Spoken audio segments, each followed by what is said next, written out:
আগেই বুঝতে পেরেছিলেন চ্যাম্পিয়ন্স ট্রফি দলে জায়গা হবে না, কী কারণে বাদ পড়তে যাচ্ছেন তা পরিষ্কার করা হয় লিটন দাসের কাছে। নির্বাচকরা এটাও বলেছেন ধারাবাহিক পারফরম্যান্স হলে দলের ফেরানো হবে।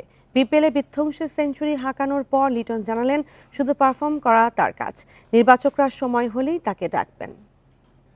ক্লিয়ার মেসেজ দেওয়া হয়েছে। আর আসলে সিলেক্টরদের তরফ থেকে না কি কারণে রাখা হয়নি এটা মিডিয়া খাটলেই পাওয়া যায় যে কি কারণে রাখা হয়নি।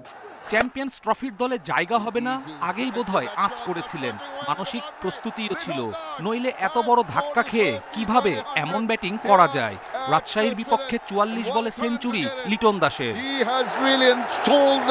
এক ইনিংসে আবারও সেই পুরনো কথা মনে করালেন যে form is temporary, class is permanent.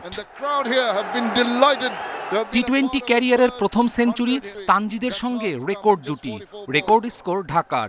জাতীয় দল থেকে বাদ পড়ে রেকর্ডময় দিনে জবাব দিতেই পারতেন।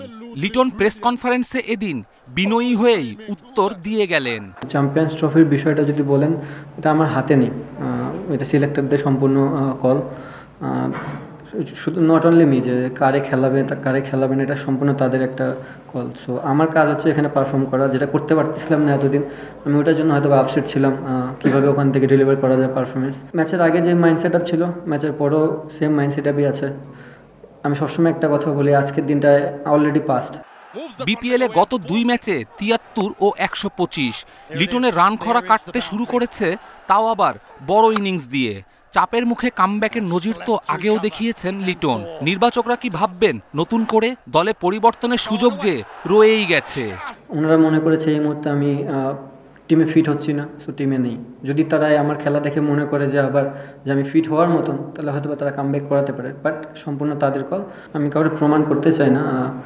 একটা জিনিসই সব সময় ব্যাক অফ দ্য মাইন্ডে থাকে যে নিজের ক্রিকেটটা কীভাবে ইমপ্রুভ করা যায়। চ্যাম্পিয়ন্স ট্রফির দলে পরিবর্তন আনা যাবে ১২ ফেব্রুয়ারি পর্যন্ত। বিপিএলে লিটন যদি এভাবে খেলতে থাকেন, অর্থাৎ ধারাবাহিকতা রাখতে পারেন, তাহলে তাকে নেয়ার কথাই ভাববে নির্বাচক প্যানেল। কপিল পাল, ইন্ডিপেন্ডেন্ট নিউজ।